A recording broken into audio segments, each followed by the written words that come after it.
Of the high cost of war. Not only is Israel enduring the loss of human lives and suffering, the conflict with Hamas is also taking its toll on the economy. Crops are rotting in the fields, and businesses are short of workers. As the war now enters its third month, the IDF is expanding its operation in southern Gaza. Chris Mitchell reports from Jerusalem. The IDF Chief of Staff says a new phase of the military campaign has begun. In the last few days, we have moved to the third phase of the ground operations. We have secured many Hamas strongholds in the northern Gaza Strip, and now we are operating against its strongholds in the south. Israeli forces are fighting now in Khan Younis, the capital of Hamas in the southern Gaza Strip. The Biden administration reportedly expects the current phase to be over by January and warns Israel the window of time Israel has to finish the operation is closing. Israeli Prime Minister Benjamin Netanyahu emphasizing that after the war, Gaza must be demilitarized and only the IDF can be trusted to do it. No international force can be responsible for this. We've seen what happens in other places when international forces were brought for the goal of demilitarization. I'm not ready to close my eyes and accept any other arrangement. Netanyahu also railed against the UN and others for not speaking up about the sexual violence by Hamas. I say to the women's rights organizations, to the human rights organizations, you've heard of the rape of Israeli women? Horrible atrocities, sexual mutilation? I expect all civilized leaders, governments, nations to speak up against this atrocity. Meanwhile, as the fighting between Israel and Hamas terrorists begins its third month, it's straining much of the country's economy. Given the number of military reservists supporting the fight, local farms are short on manpower. I mean, a lot of the dads and the men have been called up for reserves and to go to fight in Gaza. And so that leaves this area, and yeah, there's no one to harvest. So it's a need that needs done. And yeah, we just wanted to help out with that. That's where a group of American cowboys has stepped in, traveling to Israel on their own dime to help fill the gap. Once I got the call, I dropped everything and headed right over. The farmers here are suffering big time. So because we've worked in this area for 20 years, obviously we're not going to leave our farmers. We've got 120 farmers in this region that we've helped. But the strain on Israel's economy is not only in its fields, but in the high-tech sector, finances, and trade. Chris Mitchell, CBN News, Jerusalem. Well, joining us now from Jerusalem is John Medved. He's the founder and CEO of Our Crowd and the leading venture capitalist in Israel. So tell us, give us a snapshot. What's the state of the Israeli economy right now? Well, I'll use one word. I'll call it resilience. You can give us a hit even in the belly or in the face, and we'll just get right up and keep on moving forward. That's the way that this country operates. And if you actually look at what happened to the shekel, our currency, it dropped in value fairly steeply as soon as the war started. It's now higher and more valuable than when the war started. If you look at our stock market, the Tel Aviv Stock Exchange, it also dropped. And in fact, the Hamas terrorists, in addition to committing all their barbaric attacks, they actually shorted illegally because they knew that this was going to happen, and the market dropped. And guess what? The market is now fully recovered. We have our experience with these kinds of bouts of war from time to time, and we just plow through it. We continue to grow the economy.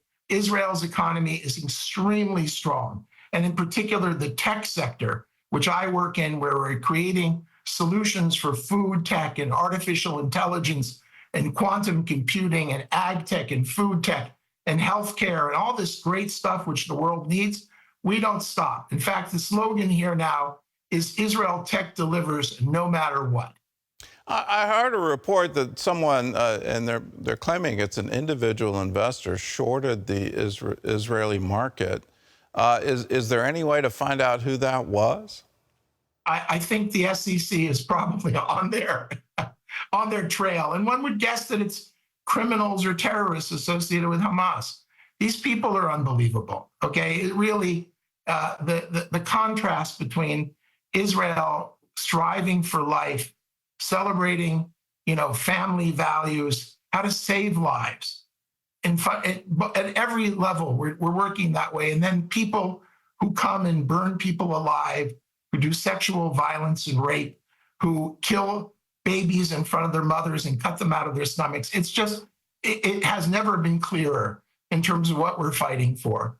And we're fighting for our continued existence in our historic homeland, where we've been here for thousands of years. And we are busy creating a garden of Eden, a renewed, flourishing of God's people coming home to its homeland. And certainly your viewers are aware of that. They understand, what's at work. And our economy is resilient. It is getting ready to continue its growth. In the meantime, we're at war. We have in my company dozens of people who are serving on the front lines. We give them support. We give them our prayers. And we're very, very proud of the support we're getting from your viewers and from people around the world who are praying for us, who are coming and helping us pick fruit and vegetables in the field, and who are continuing to invest in Israeli companies. Tell us how people in America can support the Israeli economy right now. It looks like many are showing confidence. People are continuing to put money into the Israeli stock market. How can the average person support you? Well, first of all, there is an index called the Blue Star Index, which allows you to buy stocks in New York. You can go to my company's website, which is ourcrowd.com. That's OURCROW.D and .com, ourcrowd.com. What we do is we allow you to invest in startups. Now, Israel is known as the startup nation, where we have thousands, actually I heard today, 9,000 different startups. We have 100 unicorns, which are these companies that have grown to $1 billion of value before they go public. And we, at our crowd, allow you to choose the companies you would like if you're an accredited investor, which means you have to meet, certain SEC mandated regulations. But we check, and if you do meet that, you can invest as little as $10,000. It's still a lot of money in Israeli startups, or you can go into the market and buy indexes or buy one of the 100 Israeli companies that are traded in New York. Well, let's talk about politics. Before the war, there was hope with the Abraham Accord. There was hope that actually Saudi Arabia would come to normalize relations with Israel. Do you see those talks getting back on track? Absolutely. I was just in Abu Dhabi last week in the United Arab Emirates. I cannot tell you how supportive and positive they are about the overall reconciliation, normalization process. They made a strategic decision. And by the way, so have the Saudis. I met last week with another Saudi prince in the Emirates. That my sense is that, once this war is put to bed, this process of reconciliation also with the Saudis will move forward, because frankly, there is no other option.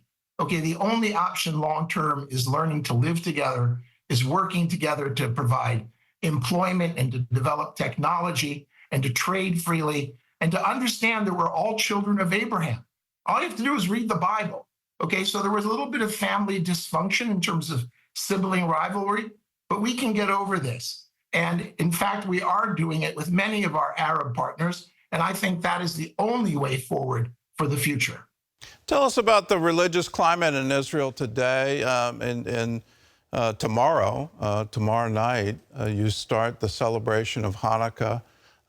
When I read the prayers there, the third blessing on the first night, thanking God for preserving us and bringing us to this season, it just seems to resonate like never before. What's it like? How are you anticipating Hanukkah this year? Well, first of all, it's a family holiday. Israel is family central. We have the highest birth rate per woman of any country in the OECD. Right now, we're averaging 3.1 per every woman. So I'll be together with my 14 grandchildren, and we'll light the candles, and we'll be privileged to be here in a renewed Jewish state. When you think about the miracles that we've seen in our lifetime, our grandparents saved from the ashes of the Holocaust. My mother was saved from Nazi Germany. My father's family came to America, found refuge from the pogroms of Eastern Europe. And here I am living in the renewed Jewish state and having proud children serve in the defense forces and grandchildren who are growing up, connected to their roots, who know the Hebrew, who know the prayers, and who are very much part of the redemption, which we're seeing in front of our eyes. And the fact that we have so many friends in America, like you and your viewers, who are standing with us means a great deal to us. Well, we're going to be celebrating Hanukkah in my house and lighting a candle and thanking God for Israel, that Israel lives, and it's wonderful to see. It's absolute proof positive that the prophecies come true, that God stands by his promise over his word to perform it. John, thank you. We stand with you. We stand with Israel. And thanks for being with us. God bless you and all of your viewers. Thank you very much. Thank you.